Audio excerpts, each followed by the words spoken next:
Good morning and good afternoon. Welcome to the Weekend Wellness Hour. Today we have a really interesting story. A good friend of mine, Brad the Great or Brad Rapone. He is joining us today. I met him through a mastermind I'm involved in, and for entrepreneurs and for people looking to grow personally, grow entrepreneurially, grow business-wise, and just any other aspects in life. And Brad and I hit it off because he has switched to plant-based eating, and he's going to share his story on why he did that and how chronic low back pain was a trigger to do that. So thank you so much for joining us today, Brad. Oh, thank you for having me. So why don't you tell us, how do you, like, what's your background? You're not really in the fitness health world. You're an entrepreneur in another space. So why don't you share with us kind of your journey? So yes, I'm not in the fitness world. In my younger years, I was more of a Taekwondo guy training for the Olympics. So that's where my athletic abilities come from. But yes, I'm an entrepreneur in several areas. My main business right now is a vehicle wrap business called Trade Wraps. I also do some real estate stuff on the side here. I, invest in properties, do short-term rentals, things like that. And yeah, that's really where I'm at with that. That's wonderful. So, and this is important because a lot of people think, okay, if you are really focusing on health or doing something in the plant-based world, that it often is someone who is involved in that in their daily life in terms of business or a job. And so this is nice to see you have other businesses. And eventually you got to the point where you had some back pain. So what happened there? um, well, yeah, and just to go to about the business and plant-based stuff, we do focus a lot on our businesses and things when we get into those things, but and we at some point in time we sacrifice something, whether it's relationships or our health in that case. And I think at that point in time, I was sacrificing a lot of health. So I hurt my back many years ago when I was 18. I'm 37 now. But when I was 18, I hurt my back working at Home Depot. And I had, at that point in time, I was doing a lot of Taekwondo. I was doing a lot of training. So I was going from practically doing backflips one night to walking with like a cane for a couple of days. And I kept telling doctors that I feel like it's something else. It's a different type of pain that I've never experienced before. And they kept saying like, no, it's muscle related, the usual stuff. So anyways, the going from having those abilities and having that athletic personality and identity to like now being to the point where I can't really even take a full stride anymore was absolutely crazy. And the solution that doctors always gave me was back surgery. It's like, oh, you're just going to need back surgery. And I remember one doctor telling me that if I had the surgery, I was only going to be 20% better than I was that day. Jeez, that's not good enough. Right. And Not good enough. this is when I'm like 18, 19 years old. Wow. Right. So crazy time. I was very frustrated. So I put off doing surgery.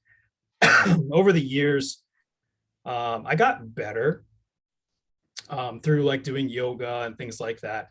But it still was a consistently daily thing. And when I started my own business and started doing wraps and stuff more, vehicle wraps, you're on your feet a lot. You're on ladders, you're on your feet, you're all over the place. And the amount of pain that I experienced during that time, as the years go on, it just kept getting worse and worse and worse and worse. And I've tried everything. Okay. I've gone to like chiropractors. I've done like shock therapy, cold therapy. The thing that was working the best at the time, it got to the point where I was doing back injections. They put the needle right into your disc and inject cortisone pretty much into your disc. That would last me, I don't know, a couple months, probably 3-4 months. And I would get like one of those a year at one point in time. And then, at one point in time, those back injections weren't working anymore. And of course, the doctor started going back to his usual, like, well, we got to start talking about surgery. Now let's get you in there. It's like they can't wait to like just cut you open. And some people might think like, well, why not do the surgery? I had this huge fear around that, because I haven't met anyone, and maybe you have, but I haven't, that has had a back surgery, a spinal fusion, and they're like, my life is better. I'm right back to like being me. Right. They don't exist. I haven't met anyone, at least in my world. And that, what I do, I, help people with this stuff. But Right. The back pain was so bad at times. It monopolized my life. I was taking pills a lot. The doctors are quick to prescribe you like Vicodin and stuff like that. I stood away from taking the Vicodin. Again, I was scared of addiction and stuff like that. But I took like, the 800 milligram ibuprofens like daily, a couple times a day, just to like get through the day. Because, when you're growing a business of things, and this is where like I was sacrificing my health as well. I had to like get the next wrap done to get on to get paid for the next job. And it was a lot of on my feet, a lot of pain. I'd go home over the weekends and I really wouldn't do much, or just kind of like lay around. It affected my family interaction, those types of things. And yeah, so again, I was sacrificing my health. And at that point in time, of course, I really wasn't eating very well. But my big fear was nobody was ever really like healed from these things. So I put the surgery off as long as I could. And I was about to schedule my surgery for 2020. okay. Yeah, 2020. And I went to an event with a mentor, as well, and a couple other people. And I was challenged to try a plant-based diet. And at this point, I've tried everything when it came to like back pain. So if you're out there and you have extreme back pain, hold off the surgery for a minute, because there's probably a better way to do it. So I was challenged to go to a plant-based diet because I was trying to craft a life of like having very little back pain. And hearing how other people have gone through this using the power of food to heal their body just blew my mind, because like I told you, I tried everything besides surgery. I tried just about everything to do. And so I thought this was absolutely crazy. And years ago, if you came up to me and you told me to try a plant-based diet and it will heal my back, I tell you, you're freaking nuts. Yeah. Right. And of course, the person that I am at that time too, I'm also an amateur chef. I love to cook because I love to eat. So the things that I'm cooking, of course, are like, I'm making beef Wellingtons on the weekend. I have an Italian background, so I love to make pasta and all these other types of things. But lots of butter, lots of flavor, those types of things, right? So switching to a plant-based diet, I was just like, this is crazy. Like rabbit food, right? You're right. Exactly. That's exactly what I used to call it. Rabbit food, right? Yep. I'm like, because I think of a salad and I think it's iceberg lettuce with a couple vegetables on top, and it's like blah, blah, blah. And then if you put any type of dressing on it that actually tastes good, well, now calorie wise, you might as well eat a burger. So, which is what I would love to eat. But at that point in time, again, my back's up against the wall. I've tried everything. I'm about to schedule a surgery. And I was challenged to try a plant-based diet for 3 months, 90 days. And I was like, fine, I'll try it. Because the other part of the challenge was I had an identity around, at that point in time, my cooking, right? Like, this is how I like to serve and bring people together. And I love to cook. And the other part of that challenge was to make plant food taste good, And so that was difficult in itself. But what happened was I did this plant-based diet for 2 months. And I mean, I did it for the full 90 days, but within 2 months of cutting out dairy, cutting out tons of sugar, all kinds of processed food, anything from a package, all fast food, and all meat. I at that point in time, I was still eating eggs though. But within 2 months, my back pain was completely eliminated.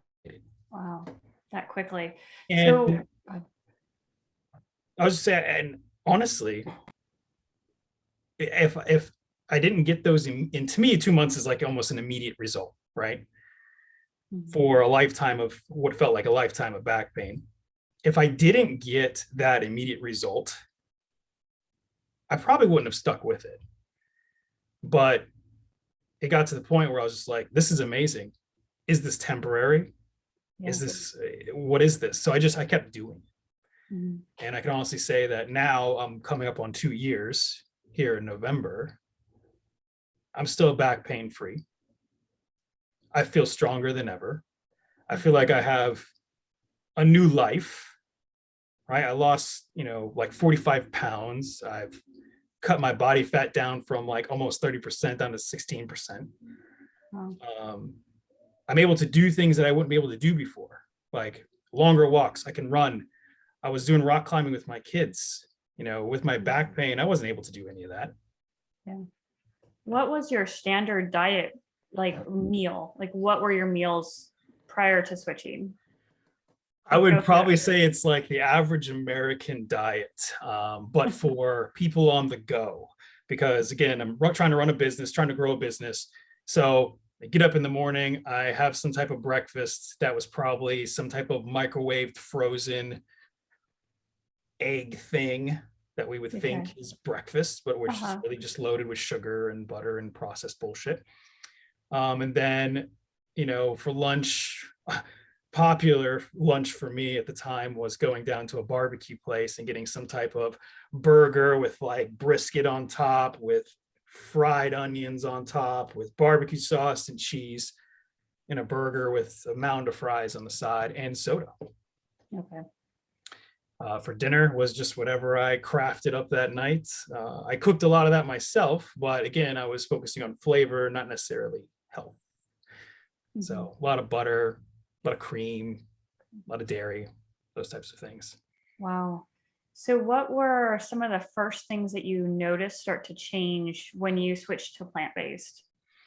So it's funny because after I got the results within those 2 months, at that point in time, I became thoroughly interested in what was going on in my body. So I started doing more research on it. Okay. And what I found was that a lot of the things that I was eating at the time and what most of us eat, the processed sugars, the dairy especially, these are things that cause massive inflammation in our body.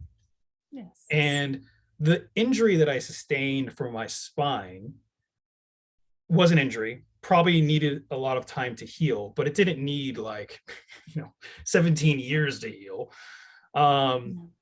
So what caused it to take forever to heal or inhibited my body from healing itself was the added inflammation that I was putting into my body. So all the processed foods that I was eating, it was crazy, especially the amount of it. So when I started cutting things out, I just became addicted with having that new life. So the changes in my body immediately were pain was gone, because I was having pain down to my knees. I don't know if I said that, but okay, no, I was having like lightning pain, like that was going through my body. This wasn't like I have a little bit of back pain. This was like I had pain shooting down to the insides of my knees on both sides.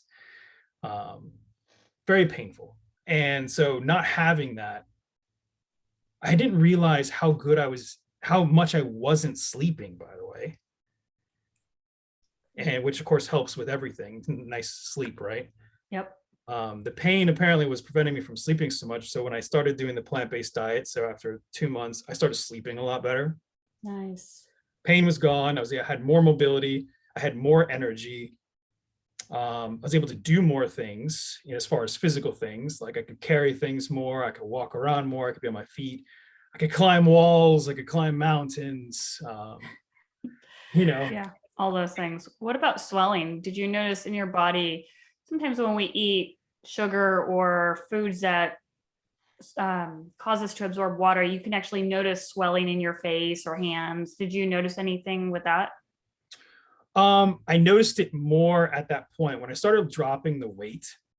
Mhm. I guess when I didn't realize, of course, how big I was. I was probably 200 and probably close to 230 pounds, 227 pounds, something like that, right?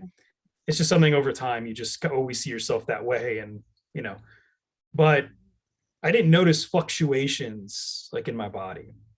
When I dropped the weight, now I can see like fluctuations, like if I don't have enough water, or if I eat something that my body doesn't necessarily like too much.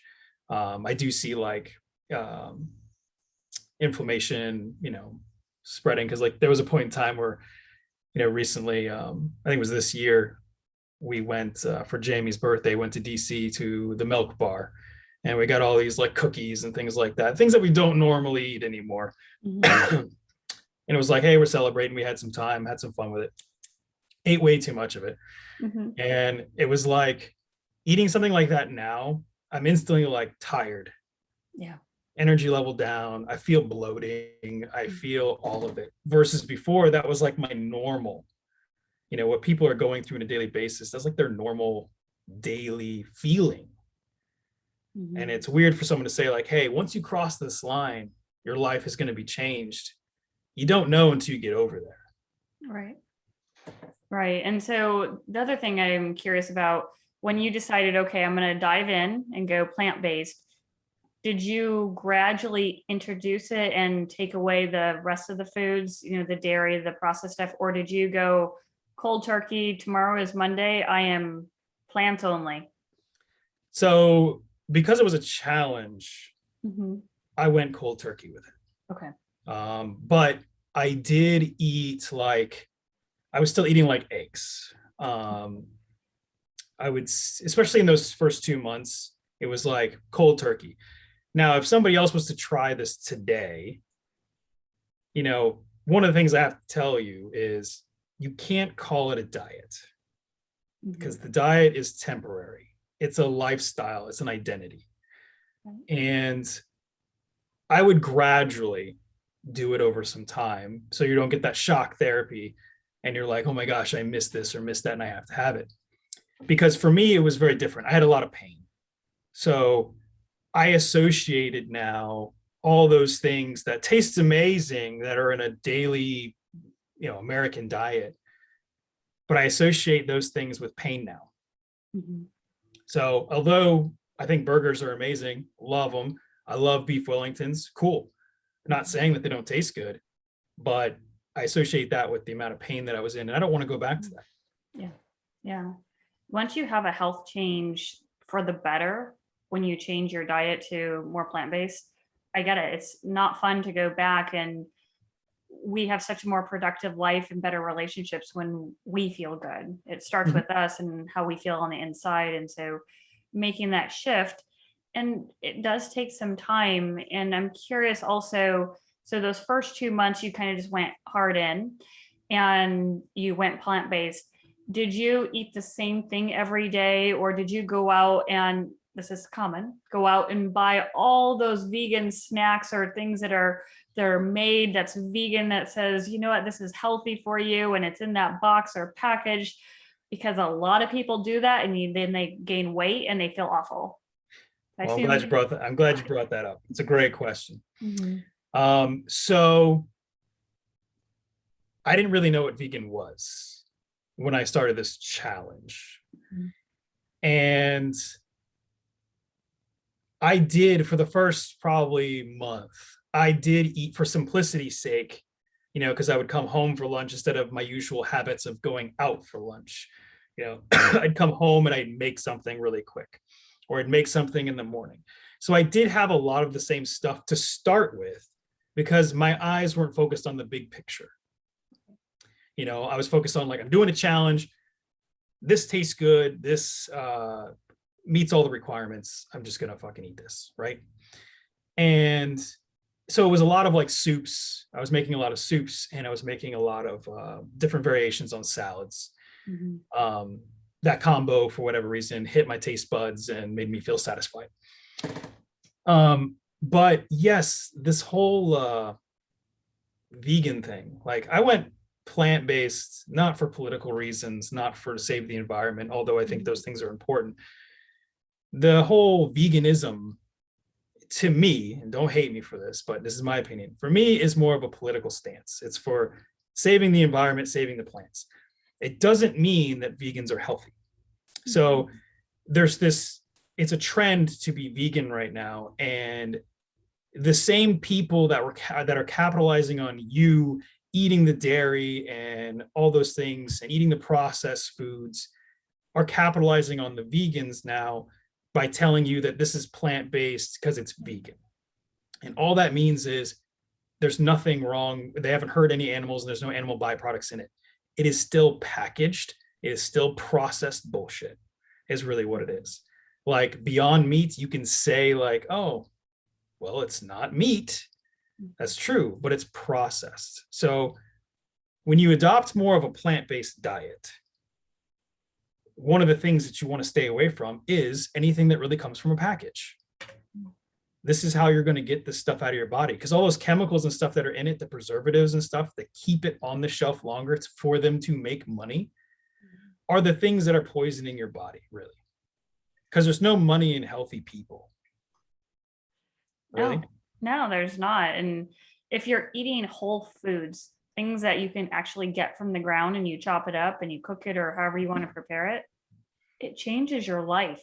Skin gets better. My eyesight actually improved. It went from being bad on one eye and now it's back to normal 20/20 vision.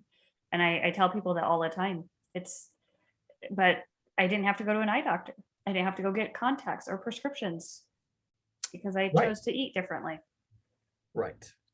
Now, again, I'm not here to like have a political stance against animals or this or that. You know, really, this is for health in general is really what I care about, because I had no idea that this was out there. And I know there's probably plenty of people out there that are struggling with some type of chronic pain that's happening to their body. And all the doctors that I have experienced really like to just treat the symptom and not the actual problem. So it's like, oh, you have diabetes, here's insulin, right? Instead of taking insulin and still eating the same crap that you're eating, why don't you work yourself back off of it and get rid of all the sugars and processed bullshit that's in your life? You know, this will affect so many things in our body that make us just longer living people. I've learned about blue zones. I'm sure you've heard about blue zones, right? Absolutely. Yep. There's a lot of blue zones. If you don't know what a blue zone is, it's where there's a heavy concentration of people that live over 100 years old. And there's many in Asia and there's many in Italy. The one with the most is in Italy. But what these people, they have like, this blue zone diet now they talk about, right? And so I've adopted more of a blue zone diet. I've kind of segued into that, which is very, very, very small amount of animal protein. So when I say animal protein, the amount of animal protein that I eat, maybe once every other week, I might have wild caught salmon of some kind, right? Not farm raised, wild caught. Very minimal. Very little dairy. For me, dairy is not a big play in my life because that's the thing that causes the most inflammation, at least in my body. And it's predominantly eating more of a plant-based diet. Low stress, most likely is trying to, right? That's the thing we all have to work on here as Americans, right? Absolutely. Low stress. But adopting more of that diet, you don't have to be as harsh as I got if you don't want to, but adopting more of a blue zone diet will change your life. What better way? If you want to learn how to be a millionaire, you get around millionaires, right? Right. You want to learn how to be a better runner, you get around people that are running marathons or that are the fastest in the world. You want to get around people, you want to, live over 100, get around people that are living over 100. Do what they do. Right. Absolutely. So now you have a wife and some kids. What happened with that? Did they jump on board with the plant-based diet, or do they make different meals? Well, that's funny too, because when I talk to people about this, that's one of the reservations that come up, right? Right. Well, yeah, I want to eat more plant-based, but the excuse that they tell themselves, the story is, well, I have a family with 2 kids and they eat hot dogs and chicken nuggets and that's it. I don't want to make 5 different meals for everybody. Right. Totally understand. To me, it's not only important for you to like go through this journey and for yourself to get rid of your pain and live a healthier life. But we have to also pass it down to our children.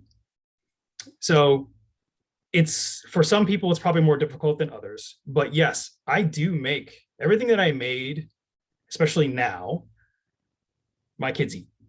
Okay. And they're actually my test dummies. So when we talked about like, we talked about a little bit before about like making plant food that tastes good, right? Right. Because plant food to me was just rabbit food. It was just bleh, okay. I would use my kids as the benchmark, right? When I tell people like what I make, like if I'm making like a, a burger, but it has no meat in it and no dairy, and it's made from beets or something, people look at me and they go, that doesn't sound good at all. Right. That's never going to work. My kids eat it. My kids love it. They want it. If they don't want it or they don't love it, I have to tweak this recipe in some way, unless it's something that I just truly enjoy. But yes, you have to integrate your kids. And just like you, maybe we didn't just go cold turkey with the kids. Like we're like, hey, your life is turned upside down now. No more chicken nuggets, no more of this. We slowly introduced them to more and more and more vegetables. And now, like my daughter, she loves it. They love the soups that we make. They love everything. My son, he gets in it as well. But if we go out to a restaurant or something, which is another factor, right? Well, what am I going to eat at a restaurant? There's always something. There's always something for you. Okay. I don't like tell my kids what they can and can't have. So if we go out somewhere and they see that they want chicken nuggets or something on a menu, we don't go out that much. Fine, order it. If I tell them they can't have it, then they're going to grow up with this whole notion of like, well, I can't have that. And then one day they're going to have it. They're going to love it. They're going to dive back in. Everything in moderation is fine. But we don't eat a lot of processed stuff at home that most families feed their families. Like my kids the other day, they had hot dogs. Fine. They were out, I think they're at school, they're going back to school, and school is notorious for just feeding kids all that kind of stuff. And I'm not gonna be like, no, you can't have the milk. Can't have it. Come on. Let them be kids. But for dinner, this is what we're making. For lunch, this is what we're making if you're home. For breakfast, this is what we're doing. And making food that actually tastes good, experimenting with plants and the combinations of spices and things. There is a whole world out there of making these things taste good, so your whole family will eat it. Right. And that's the key. And I'm curious, did you see a change in your kids' behavior or health when they started eating a little bit more plant-based with you? I'm not too sure. Because I was so engulfed in myself, I guess, that I wasn't noticing the change in them. Because if there was a change, I probably would have chalked it up to they're growing. My kids are healthy. They're growing up strong, and they climb the rock climbing and everything. They love it. But it's funny the way that everybody tries to put meat on you and things like that. Because my wife Jamie was actually at the pediatricians one time recently here with the kids, and she had mentioned we never really ate tons of red meat anyways. I always did, but we never really made a ton here at my house. And the pediatrician realized that, I guess through what Jamie was telling her, that we don't eat red meat, and let alone telling them that we really don't eat meat period anymore. She was like, oh my gosh, well, you need red meat because you need the iron. Right. There's all these like, well, you need this for that. Like, you need this for the protein, you need this for the iron. And so she got all worried, and they had to do like a blood test right there. We had to see they're probably low on iron. They do the blood test, the instant blood test that they have going on there. Iron levels are fine. Right. The key to it is eating a variety. So like when I ate like the one thing for like the first 2 months, just for simplicity's sake, although that took away a lot of my pain and everything, I actually probably wasn't as healthy as I am now, just because I wasn't eating the variety of greens and all these things that we need. Turmeric is a huge anti-inflammatory thing. You can throw in anything. Right. It's a spice. Just throw in some black pepper with it to get it to, really magnify its effects on taking inflammation out of your body.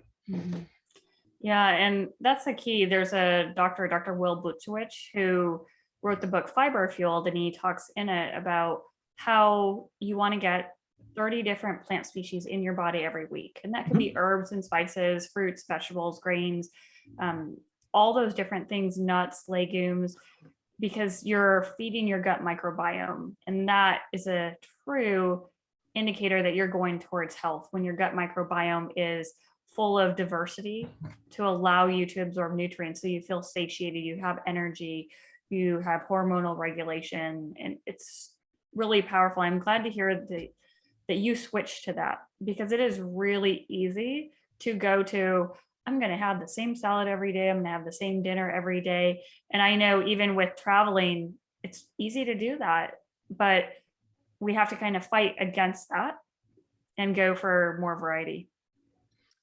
Right. Traveling is difficult, Mhm. but it's not impossible.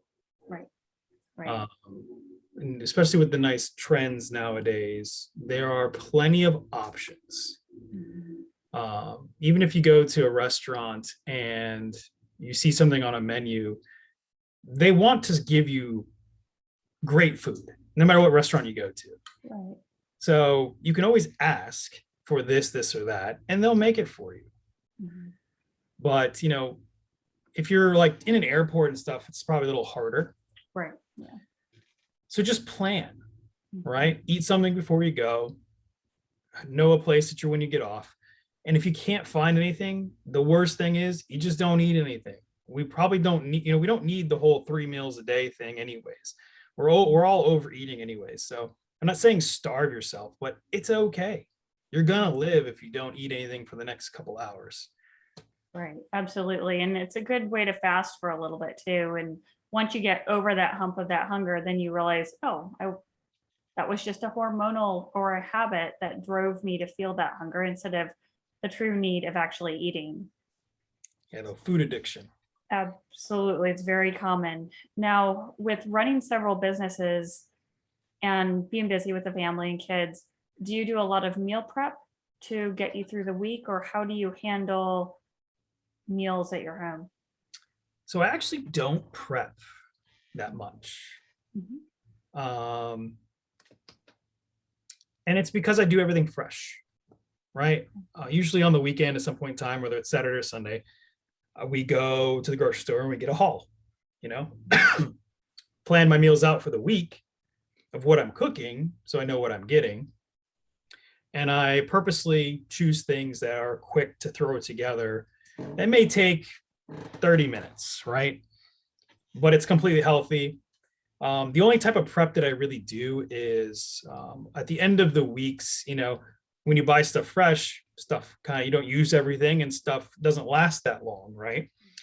So instead of throwing it all out, the preps that I will do at the end of the week would be either make stock, a nice, great veggie stock, which you're probably paying way too much for at the grocery store anyways, and it probably doesn't taste nearly as good as making it yourself.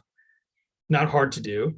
Mhm. I'll do that like on the weekends with the leftover stuff, or I make some type of soup with the leftover stuff. Like my kids love minestrone soup, Oh. right? No meat, super flavorful. Um, and it's actually like the Blue Zone national dish or whatever they want to say. Mhm. It's the official dish of the Blue Zones. Mhm. Because it's just pretty much whatever's left over in your refrigerator, and you can make a great, and it's so inexpensive to make and so flavorful. That's great. So I So, might freeze that, I might yeah. save it for the next week, for like one of those nights that maybe things just got out of control and I don't really have time to cook. But for the most part, everything that you can make since it's fresh doesn't even take a lot of cooking to it. What are some examples of your kind of 30-minute meals that you can do quickly during the week? Just maybe some ideas for people. Quick things, um, tacos, real Mhm. quick and easy. Again, but I don't use beef, so just chopping up some mushrooms and anything else that you would put in a taco, Okay. like onions, things like that, and just throw in taco seasonings. Don't buy the packaged one. Again, there's a lot of bullshit in that. It's really easy to make your own taco seasonings that you probably already have at home. Just mix it together, throw it in, and then just put it on a tortilla. People love it. Um, Soups are another one of those things that if I already had done, that's great. A quinoa salad, like a tabbouleh salad. Quinoa takes probably 20 minutes to cook total. Mhm. While that's happening, you chop up everything fresh that goes in it. Again, whatever you got in your refrigerator, Okay. mix it all together with a dressing. And it's not just salad, Right. it's quinoa. You throw in some chickpeas and stuff. So you're getting your proteins, because people are probably gonna go, where's your protein? Mhm. There's plenty of proteins in all these different types of plants. Like, where's your calcium coming from? Kale. Like, I love dinosaur kale, which Mhm. is Tuscan kale, a little softer, sweeter. Um, I do a lot of Asian and Indian dishes, like a curry, because Mhm. they're already the, Indian dishes are, they're already predominantly like vegetarians and stuff anyways. Right. So making a nice, like either an Indian curry with chickpeas, put it over rice, um, or like a Thai version with green curry with like sweet potatoes and stuff like that over rice.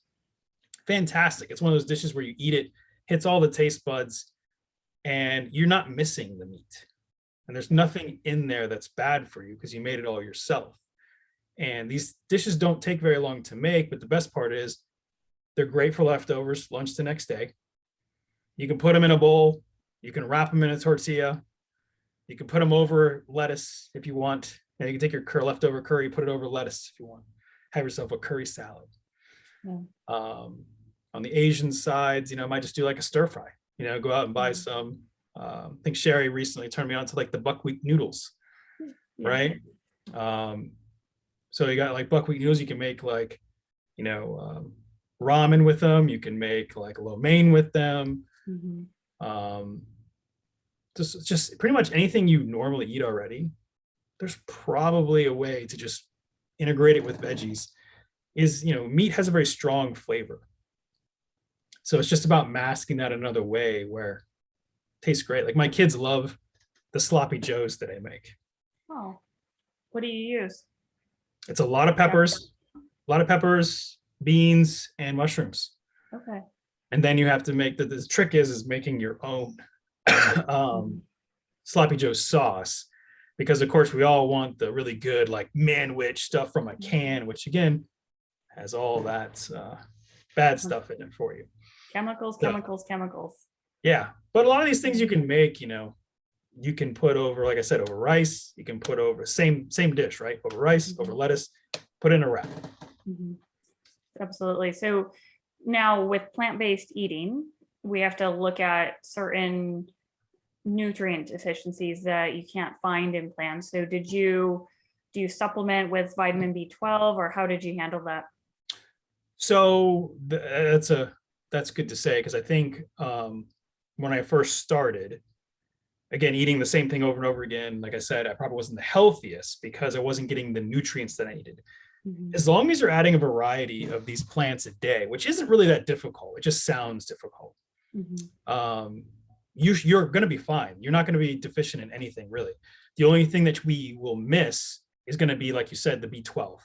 Mhm. Because if people don't know, you get B12 from meat and dairy only because it's injected into the meat and into the dairy. So it's not naturally in those things. We naturally get B12 from soil and like babbling brooks. But of course, our water is, our tap water and everything is severely filtered or not filtered, or, Mhm. we don't have access to babbling brooks, where we're getting our B12. And Mhm. most of even our plants that we buy at the store go through some type of a chemical wash before we get them at the grocery store, which gets all the B12 off of it anyways. Mhm. So I like to use a lot in my soups and my more Italian dishes. If there's anything that requires like that Parmesan flavor, Mhm. right? You can use what's called nutritional yeast. Mhm. And nutritional yeast is flaky, has very cheesy flavor, and has high amounts of B12. Yeah. So I think at first, yes, when I first started, I probably did have some vitamin B12 deficiencies. Mhm. I'm not worried about that at all anymore, because I sub that in every once in a while. Yeah. Well, that's great to hear. So as we kind of wrap up, I really appreciate your story. What are some of the big tips that you would say for someone who is interested in going on this journey, is overwhelmed by all of the media out there? Plant-based is good, plant-based is bad. Make sure you get your vitamins, make sure you get your protein. What are some kind of even tips, resources, websites, anything like that that you would recommend? Um,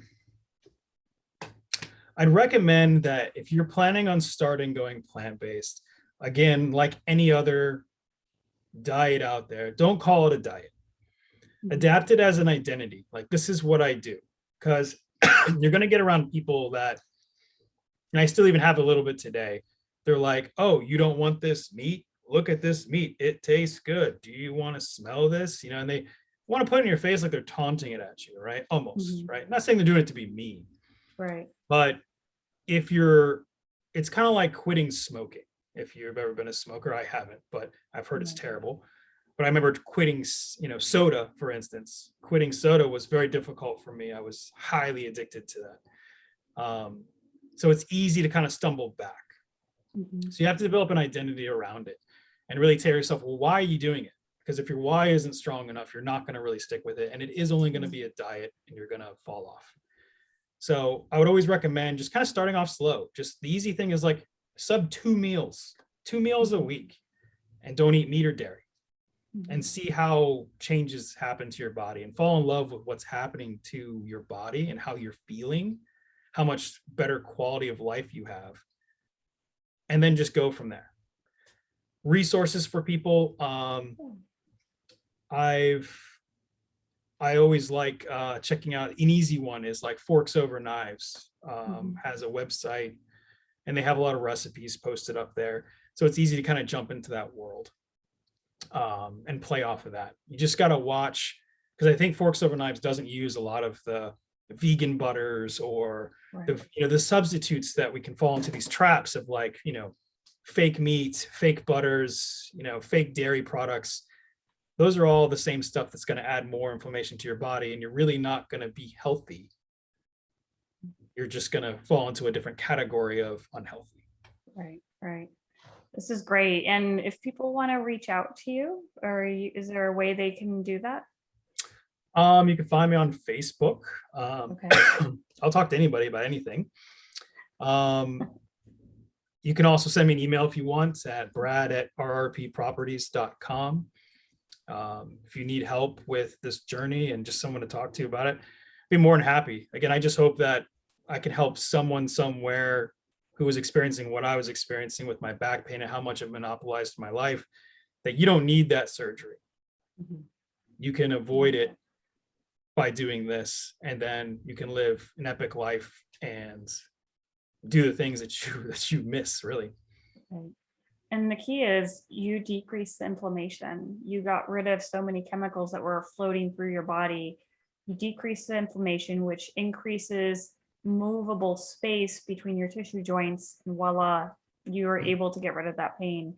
So much of pain is a signal from our body to our brain that something is out of position, whether it's caused by inflammation or how your bones are being pulled by muscles. So you took charge and you changed yourself. It's very impressive. Well, thank you. Well, thank you so much for being on here with us today, Brad. Really appreciate your time and sharing your story and your journey with people. And I'm hoping they'll kind of start looking at their own diet from what you've said. Thank you. Beautiful. Thank you. And thank you all for joining us today. Really great conversation with Brad. Please reach out to him if you have questions. This is a lifestyle change and not just a one-time thing for a certain goal. So it really is nice to see someone transform and think of the positive impact he has had on so many people now being pain-free and being active again. So have a great rest of your weekend. We'll see you again next week. Take care. Bye.